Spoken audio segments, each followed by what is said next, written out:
আমাৰ ছাত্ৰ-ছাত্ৰীসকল, এইটো যিহেতু বছৰৰ আৰম্ভণি, গতিকে বছৰৰ আৰম্ভণিতে আমি পুনৰালোচনা কৰিবলৈ ওলাইছোঁ তাৰে ফাৰ্ষ্ট এক্সাৰচাইজ ৰিভিজন 1-ৰ। ইয়াতে কেইবাটাও কুৱেশ্যন আছে, কুৱেশ্যনকেইটা আমি শিকিবলৈ চেষ্টা কৰিম। তাৰ ফাৰ্ষ্ট কুৱেশ্যনটো হ'ল বৰ্গমূলৰ দ্বাৰা আণ্ডাৰ ৰুটটোৰ আনুমানিক মান 2 দশমিক স্থানলৈ উলিয়াব লাগে। তো এইবিলাক আমি দীৰ্ঘহৰণ পদ্ধতিৰ সহায়ত কৰিম। তো কেনেকৈ কৰা হয় চাই লওঁ। তো তাৰ কাৰণে আমি ফাৰ্ষ্ট 2 লিখিব লাগিব। আমি হৰণ পদ্ধতিৰ সহায়ত কৰিম, কিন্তু এইটো দীৰ্ঘহৰণ পদ্ধতি।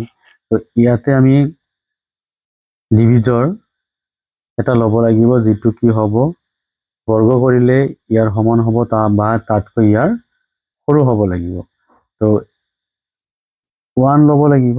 1-ৰ বৰ্গ যদি আমি কৰি চাওঁ, 1 স্কয়াৰ ইকুৱেল টু কি হয় 1, আৰু 2 স্কয়াৰ কৰিলে কিমান হ'ব 4।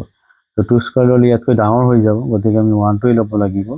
তো 1 স্কয়াৰ কৰিলে কি আহি যায় 1 আহি যায়, গতিকে আমি ইয়াতে 1 দিম, ইয়াতে 1 দিম। তো হৰণৰ ক্ষেত্ৰত আমি বিয়োগ কৰিব লাগিব। 2 বিয়োগ 1 কৰিলে কিমান হয় 1 হয়।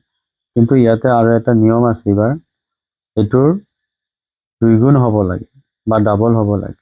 তো এইটো ডাবল হ'লে কি হ'ব 1 + 1, 1 + 1 কৰিলে কিমান হয় 2 হয়, বা 1 × 2 কৰিলে কি হয় 2 হয়।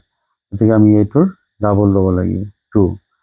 কিন্তু ইয়াতে এনেকুৱা এটা সংখ্যা বহাব লাগিব, আৰু সেম একেই সংখ্যাৰে এই গোটেইখিনিক আমি যদি পূৰণ কৰি দিওঁ, ইয়াৰ সমান হ'ব লাগিব বা ইয়াতকৈ কম হ'ব লাগিব। তো চোৱা, ইয়াতে মই যদি 0 দিওঁ, 0 দি পূৰণ কৰিলে গোটেইখিনি 0 হৈ গ'ল, তাৰ কোনো মিনিং নাথাকে। ইয়াতে মই যদি 1 দিওঁ, 2 1 1 দিওঁ, তেনেহ'লে কিমান হ'ব 21 হ'ব। গতিকে ইয়াতকৈ ডাঙৰ হৈ গ'ল ন। তো ইয়াতে আমি কি কৰোঁ, এটা দশমিক দিওঁ, কাৰণ নাযায় নহয় ইয়াতকৈ এইটো ডাঙৰ আছে, গতিকে এইটো 0 আহি গ'ল। তো ইয়াতে 1 দিলে 21 হৈ যাব, গতিকে এটাতকৈ ডাঙৰ হৈ আছে, গতিকে মই কি কৰিম ইয়াতে আৰু এটা 0 দিম, 0 দি পাই ইয়াতে আৰু এটা 0 লৈ আহা হৈ গ'ল। এইবাৰ 1 দিলে কিমান হ'ব 21 দিলে 21 হয়। 2 দিলে এনেকৈ কিমান টাইমছ দিব লাগিব, ধৰক আমি যদি ইয়াতে 4 দি দিওঁ, 4 দিলে কি হয় 4 4 4 4 গুণ কিমান হ'ব 16, 6 1 লিখা, 4 2 8 একে কিমান হয় 96। গতিকে ইয়াতে আমি 4 বাৰ দিব পাৰোঁ, দিলে কিমান হ'ব এইটো 96 হয়। এইটো বিয়োগ কৰি দিলে কিমান হ'ব 4 হৈ যাব। গতিকে যিহেতু আমাক লিখিব দিছে দশমিকৰ পিছত 2 স্থানলৈ লিখিব দিছে, গতিকে আমাৰ দশমিকৰ পিছত 2টা আহি গ'ল, গতিকে আমি কি লিখিব পাৰিম আণ্ডাৰ ৰুট 2 ইকুৱেলছ টু 1.04। তো এইটো আছিলে আমাৰ 1 নম্বৰটো এক্সাৰচাইজ ৰিভিজন 1-ৰ।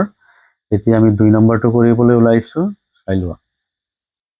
ইয়াতে আমাৰ 2 নম্বৰটো হ'ল দুটা অপৰিমেয় সংখ্যা লিখা যাৰ যোগফল পৰিমেয় আৰু পূৰণফল পৰিমেয়। তেনেহ'লে আমি দুটা অপৰিমেয় সংখ্যা লিখিব লাগিব, যাৰ যোগফলটো কি হয় পৰিমেয় আৰু পূৰণফলটো পৰিমেয় হয়। তো কেনেকৈ লিখা হয় চোৱা। তো তাৰ আগতে আমি অলপ জানিব লাগিব অপৰিমেয় সংখ্যা কি। তোমালোকে আগতে পাইছা, যেনেকুৱা ধৰা হ'ল আণ্ডাৰ ৰুট 2 এটা কি হয় অপৰিমেয় সংখ্যা হয়, আণ্ডাৰ ৰুট 3 এটা অপৰিমেয় সংখ্যা হয়, আণ্ডাৰ ৰুট 5 এটা অপৰিমেয় সংখ্যা হয়, পাই এটা অপৰিমেয় সংখ্যা হয়। তো আমি যিকোনো দুটা অপৰিমেয় সংখ্যা লিখিব লাগিব যাৰ যোগফল পৰিমেয় হয় আৰু পূৰণফল পৰিমেয় হয়। তো চোৱা, যদি আমি এনেকৈ দুটা লৈ লওঁ under root 2 plus under root 3, তেনেহ'লে কিন্তু এই যোগফল পৰিমেয় নহ'ব বা পূৰণফল under root 2 into under root 3 পৰিমেয় নহ'ব। তো কেনেকৈ লিখিব লাগিব, এইটো লিখাৰ নিয়মটো হ'ল এনেকৈ লিখিবা যে চাপা যদি কি হয় আমি 2 এটা লৈছোঁ, লগতে প্লাছ এটা আণ্ডাৰ ৰুট 3 এটা কৰি দিছোঁ, এইটো অপৰিমেয় এইটো পৰিমেয়। অপৰিমেয় পৰিমেয় যোগ কৰিলে কি হ'ব অপৰিমেয়ই হ'ব। গতিকে ঠিক আমি যদি এনেকৈ লৈ লওঁ, তেনেহ'লে বস্তুটো আহি যাব আমাৰ যে দুটা অপৰিমেয় সংখ্যা লিখা, এই দুটা অপৰিমেয়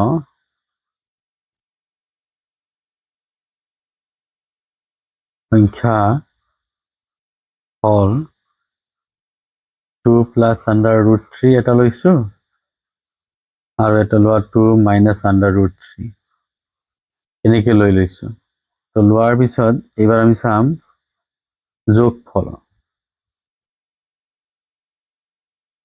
যোগফল কি আহি যায় 2 প্লাছ আণ্ডাৰ ৰুট 3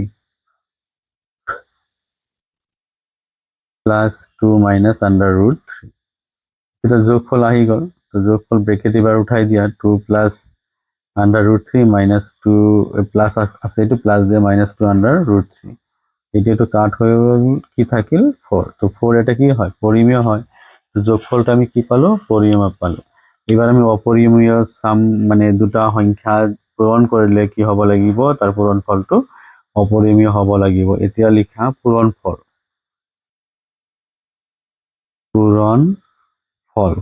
কি হ'ব 2 plus under root 3 into 2 minus under root 3। তো আমি আগতে এটা অভেদ পাইছিলো যে a plus b into a minus b এটা এটা অভেদ পাইছিলো। ইয়াৰ পৰা আমি লিখিছিলো a স্কয়াৰ মাইনাছ কি b স্কয়াৰ। ঠিক তেনেকৈ এইটো ধৰা এইটো b এইটো b কি হ'ব 2 square minus under root 3 square.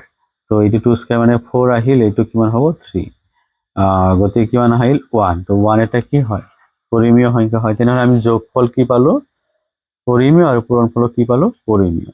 তো তোমালোকে এইটো 2 প্লাছ আণ্ডাৰ ৰুট 3 নিদি বেলেগকৈ দিব পাৰা 3 plus under root 5 3 minus under root 5 এনেকৈ ল'লে হ'ল।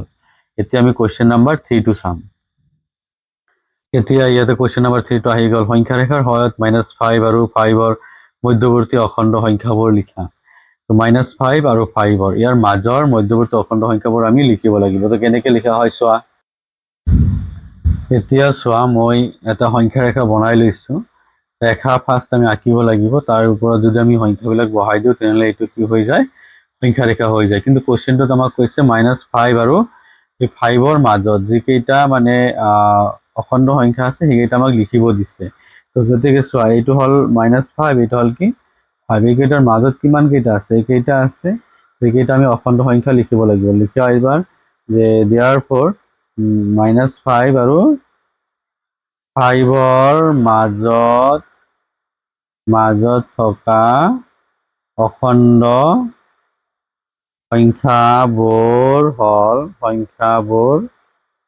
হ'ল কি হ'ব কোৱা -4 -3 -2 -1 0 1 2 3 4 এইকেইটা হ'ল আমাৰ -5 আৰু 5ৰ মাজত থকা অখণ্ড সংখ্যাবোৰ। আশা কৰিছোঁ তোমালোকে এইটো ভালকৈ বুজিব পাৰিছা এইকেইটা মই যিকেইটা দিলোঁ। এইবাৰ কুৱেশ্যন নম্বৰ 4টো আহি গ'ল। এবার কোশ্চেন নাম্বার 4 হল সূচক বিধি a to the power m divide a to the power m n equals to a to the power m minus n অত m equals to n লৈ প্রমাণ করা যে a to the power 0 is equal to 1 একেবারে easy হয়। তো চাই লোৱা কেনেকৈ কৰা হয়। আমি যেহেতু আগতে সূচক বিধিবিলাক পাইছোঁ গতিকে সেইবিলাক বিধি আমি প্ৰয়োগ কৰি আমি 4 নম্বৰ কুৱেশ্যনটো কৰিবলৈ ওলাইছোঁ।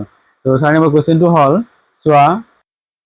তো আমি এবাৰ লিখিম যেহেতু আমাক দিছে m equals to 1 এইটো আমি পুট কৰিব লাগিব এমৰ ঠাই। তো এইটোক আমি এনেকৈ লিখিব পাৰোঁ আমাক এইটো দেখাব দিছে a to the power 0 is equal to 1।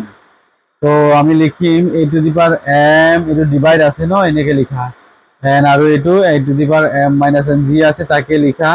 এইবাৰ আমি কি কৰিম এই এমৰ ভ্যালুকেইটা আমি ইয়াতে বহাই দিম a to the power m মানে আমি কি লিখিছোঁ n আৰু a to the power n আৰু ইয়াতে লিখিম a to the power m ৰ ঠাইত আমি লিখিম n minus n।